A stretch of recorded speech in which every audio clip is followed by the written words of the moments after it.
आपल्या पेशाशी सेवेशी निगडीत असा विषय आहे आणि म्हणून या एसएमसीचं सक्षमीकरण होणं गरजेचं आहे असं शासनाच्या लक्षात आलं आणि म्हणून गेले अनेक वर्ष एसएमसीचं सक्षमीकरण होत आहे आणि त्याचा पुढचा टप्पा म्हणजे आमचं हे आज आणि उद्याचं प्रशिक्षण. या प्रशिक्षणासाठी आपण वेळेत उपस्थित राहिलात त्याबद्दल मी या नगरपालिका शाळा क्रमांक 6 या तर्फे आणि आमच्या सुलभकांतर्फे आपण सर्वांचं हार्दिक हार्दिक स्वागत करतो. प्रथमतः आपण एक प्रार्थना म्हणणार आहोत. ईश्वर तुम हमको अपने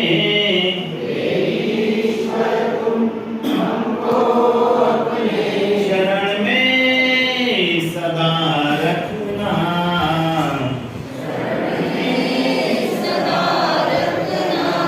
हमको मन की शक्ति देना, श्रद्धा विश्वास की भक्ति देना, सपने जगा दे हमारे मन में, सपने जगा दे हमारे मन में, नई रोशनी दिखा दे जग में, नई रोशनी दिखा दे जग में, आगे आगे बढ़ते जाएंगे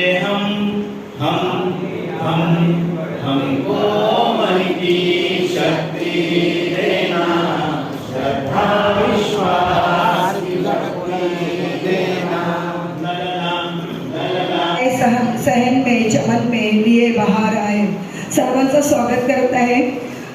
आज जी शाळा व्यवस्थापन समिती सक्षमीकरण शिक्षण प्रशिक्षणासाठी शाळा क्रमांक 6 इथे सर्व शिक्षक बंधू भगिनी जे आलेले आहेत त्यांचे मनापासून हार्दिक हार्दिक स्वागत. मधून हे NEP 2020 हे राष्ट्रीय शैक्षणिक धोरण आलेलं आहे. अर्थातच याच्यामध्ये आपण पाहिलं की 2000 ते 2001 ला जो सर्व शिक्षा अभियान आला त्याचं एक उद्दिष्ट होतं की 2010 पर्यंत 100% मुलं दाखल व्हावी, त्यांना गुणवत्तापूर्ण शिक्षण मिळावं आणि त्यांचं जे काही सर्व प्रकारचे कौशल्य वृद्धिंगत व्हावे. पण तसं झालं नाही, बरोबर नाही. 12 ते 16 असं का, तर जो विषम संख्येवाला जो सदस्य असतो तो म्हणजे आपला सचिव असतो, समजलं का. तर अशा प्रकारे 12 + 1 13, 14 + 1 15 आणि 16 + 1 17 अशा प्रकारे बालकांच्या विकासासाठी बालकांच्या हक्कासाठी झगडणारे असेल अशाच व्यक्तीला आपण तिथे नेमायचं आहे. काही वेळा कसं होतं त्यामध्ये तो जो सदस्य निवडायचा आहे किंवा नेमायचा आहे तो नेमत असताना अतिशय सुंदर आहे. आणि ह्या विद्यापत्राची ही अवस्था का, असा मी त्याला प्रश्न विचारला.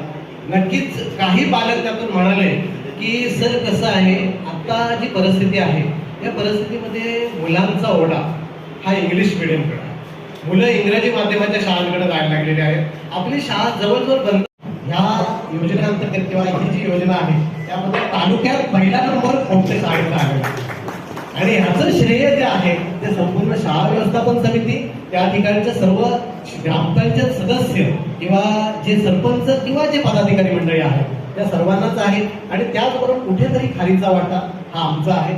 कधी ना कधी आमचं लाईट बिल भरते, यापूर्वी ग्रामपंचायतच भरायची आणि आता सोलर पॅनल असल्यामुळे ते कमी येतं. तर नंतर काय आर्थिक समस्या जर ग्रामपंचायतीकडे मांडली तर कधीही त्यांचा नकार नसतो, त्यांचा हातभार कायमच असतो. दानशूर व्यक्ती आहे जी फॉरेनला आहे, त्यांनी ह्या शाळेसाठी व्यवस्थापन कमिटीला गठीत करून घेऊन आपल्याबरोबर 5 शिक्षक घेतले. अशा तऱ्हेने ही शाळा चालू झाली. परत नगरपालिकेतर्फे एक शिक्षक मराठी मीडियमचा पण आमच्याकडे भरपूर वर्ष, गावंड सर आणि लोकेश सरांनी पण आमच्या शाळेला भरपूर योगदान दिलेलं आहे. हे चुकीचं आहे हे त्या विद्यार्थ्यांना समजायला पाहिजे. हे कधी समजणार, जेव्हा त्याला तुम्ही चांगल्या पद्धतीचे श्रवणानुभव देणार तेव्हा, बरोबर. आता एक प्रश्न आहे, ज्ञान उत्तम का वर्तन उत्तम, सांगा बरं. काय म्हणणार, ज्ञान उत्तम का वर्तन उत्तम, सर्वोत्तम काय, ज्ञान का वर्तन? का? त्या वर्गाचा अभ्यासक्रमापेक्षा त्या वर्गातील अध्ययन निष्पत्ती त्या विद्यार्थ्याला प्राप्त होण्यासाठी आपल्याला काय करावं लागेल, कोणत्या उपाययोजना योजाव्या लागतील याचा आराखडा आपण वर्षाच्या सुरुवातीलाच या शाळा व्यवस्थापन समितीने आखला पाहिजे असं मला वाटतं. काय किंवा साधन, पण महत्वाचं आपलं साध्य काय, विद्यार्थ्यांचा पूर्ण शैक्षणिक विकास, सर्वांगीण विकास. पण तेच जर होत नसेल तर ह्या सगळ्या साधनाचा उपयोग शून्य आहे. पण आता आपण पाठीमागे जर गेलो, थोडंसं निरीक्षण केलं, पण तेवढा वेळ मिळतो का आपल्याला सांगा? जूनमध्ये सुरुवातीला शाळा विकास आराखडे म्हटलेलं आहे की शाळा व्यवस्थापन समितीने शाळेमध्ये ह्या व्यवस्था आहेत की नाही हे पाहावे आणि शिक्षकांच्या मदतीने त्या सर्व व्यवस्था कराव्या. मॅडम कौशल्य हा पुणे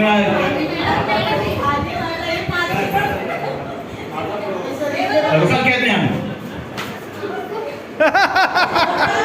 वरती वरती वरती हे वरिष्ठ. ओके, महिला वर्गाला पण मिळालेला आहे. हे ईश्वर तुम हमको अपने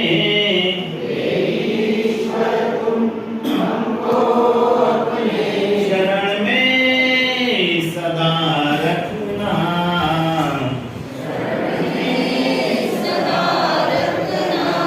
हमको मन की शक्ति देना, श्रद्धा विश्वास सपने जगा दे हमारे मन में, सपने जगा दे हमारे मन में, नई रोशनी दिखा दे जग में, नई रोशनी दिखा दे जग में. आगे आगे बढ़ते जाएंगे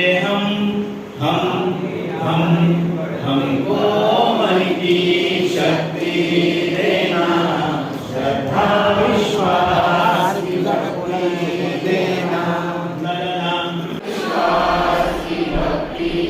देना, हे ईश्वर तुम हमको अपने